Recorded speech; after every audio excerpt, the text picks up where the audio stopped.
Scan to unlock Sovi and ace your tests. Static variables in Java can be tricky, but we will solve this code snippet quickly. Let's track how the shared variable y changes over time. The variable y is declared as static, meaning it is shared across every single instance of the class. When we create 3 objects, the constructor increments y 3 times to 3.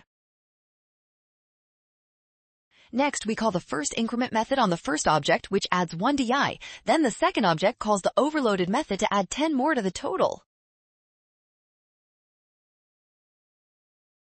Since y is shared, adding 1 and 10 to our initial 3 gives 14. That makes option D the final winner for this problem.